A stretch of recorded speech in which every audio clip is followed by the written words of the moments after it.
Item Number SCP-1807. Object Class Euclid. Special Containment Procedures. SCP-1807 is to be kept in Containment Cell Number 8467 at Site-23. Unless instructed otherwise for the purposes of testing, personnel are not to make unprotected skin contact with the object. Protective gear must be worn at all times, even when venturing into SCP-1807-1.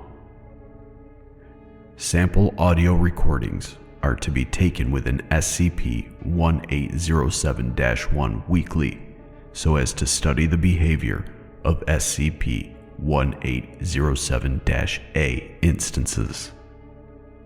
Manifestations of SCP-1807-B are to be subdued and contained in separate cells as quickly as possible.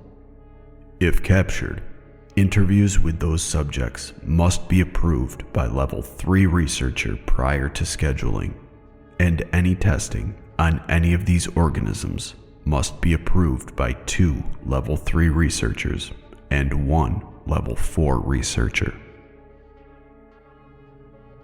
Description: SCP-1807 is the corpse of an okapi. The object measures approximately 1 meter in height and 60 kilograms in weight.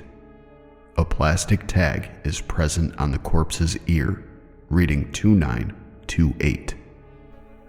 There is a large flap of skin that has been cut away from the body so as to expose the anomalous interior space of SCP-1807, which is much larger than the exterior of the okapi. This internal space is hereby designated SCP-1807-1. SCP-1807-1 is the space within the okapi measuring approximately 2 kilometers squared in area. The highest recorded temperature within this area is 0 degrees Celsius. There are several structures and machines of unknown purpose affixed to the various surfaces of SCP-1807-1.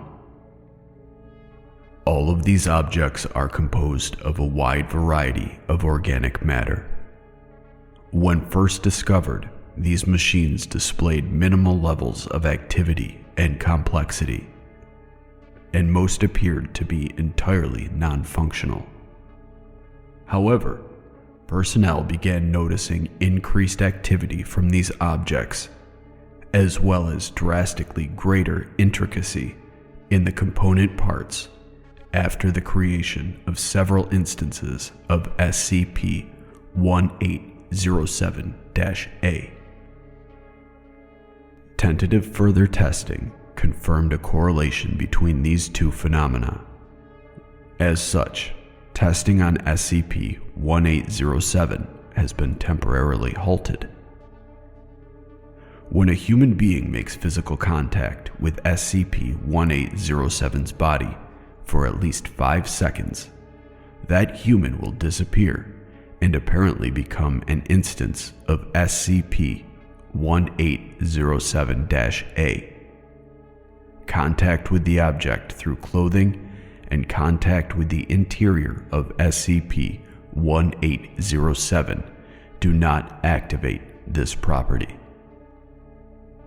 SCP-1807-A refers to human voices that can be heard from within SCP-1807-1.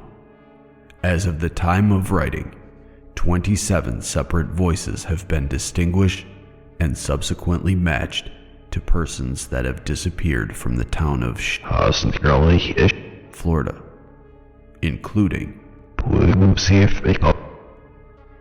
instances of SCP-1807-A can be heard communicating exclusively with each other, either due to inability to hear outside voices or unwillingness to acknowledge them.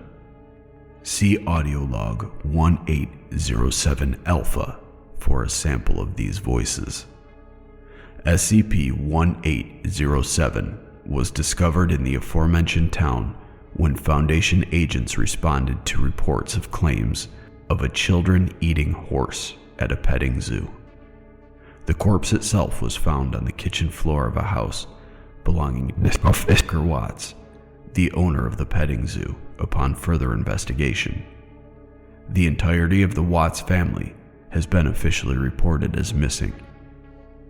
Due to the nature of the anomalous event and the inefficiency of distributing amnestics to all persons involved, Foundation personnel have begun to disseminate multiple urban legends regarding this event to local people.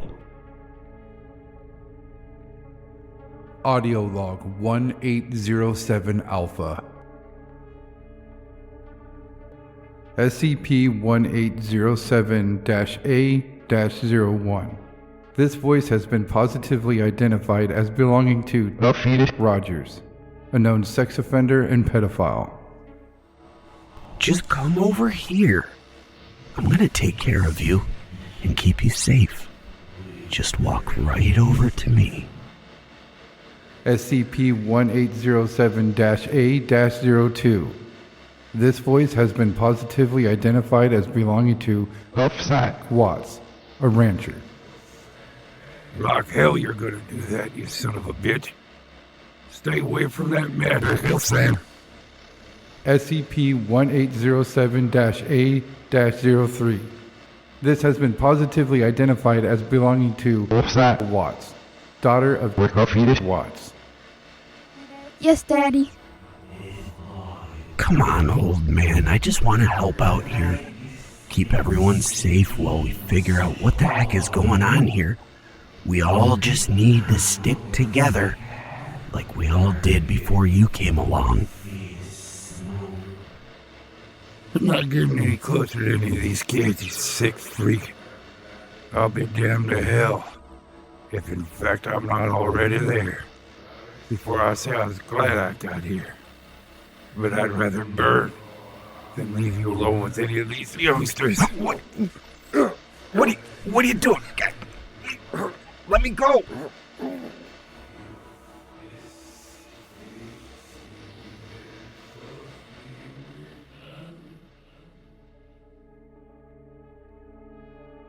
Addendum 1807 Omicron.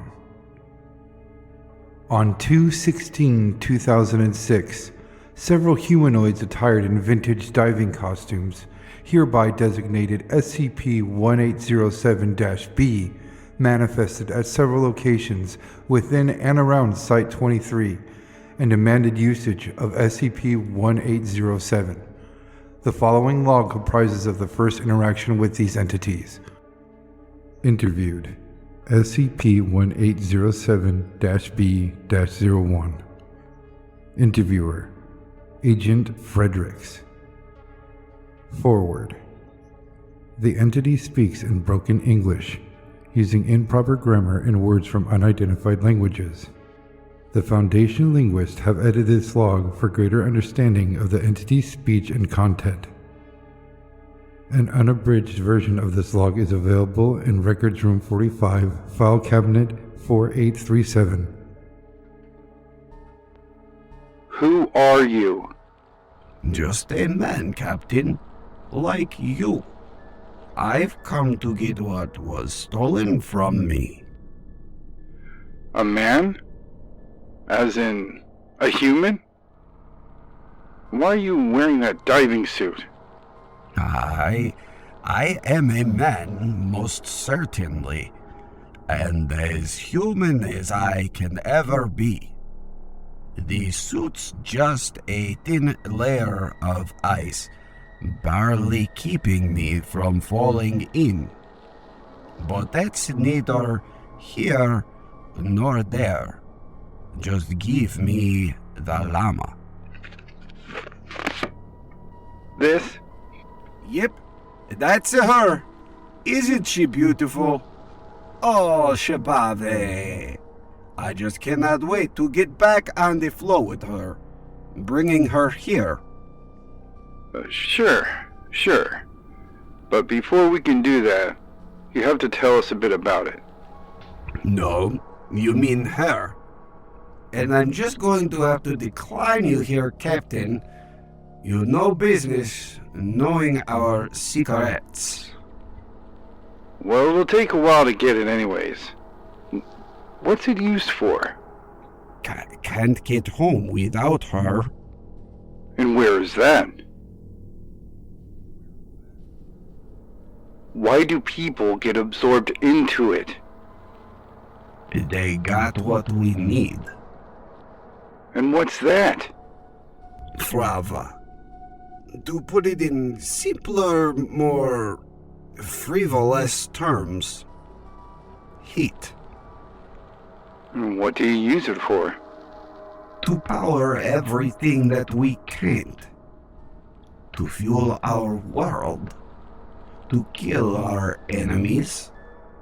Now, I'm not here asking for much help. I'm not even going to try to take any more from your world. I just need a horse. Or sheep. Whatever the hell it is you have in this world, they're all fucking weird. Point is, just give me the animal so we can leave. That's all I'm asking, please. The flood upon us and the drought's encroaching. I'm afraid we can't. You listen here. Thra moke plern. We're gonna die if you don't fetch that alpaca right this second. My family is going to die. My mayor is going to die. These people starving in the sewers, unable to even move or send out searchlights. My church is even running out of candles. And let me tell you, they never run out of candles. I've only got enough heat to last a few more minutes here, so you best make up your mind right now before I make it for you. I'm sorry.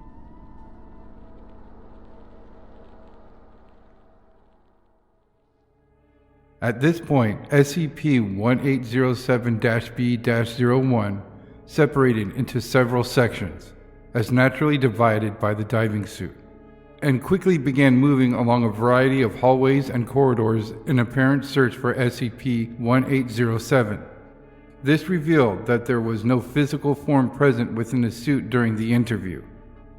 After a few minutes of this action, all instances of SCP-1807-B demanifested. Security has been informed of this incident and will report any future manifestations of SCP-1807-B.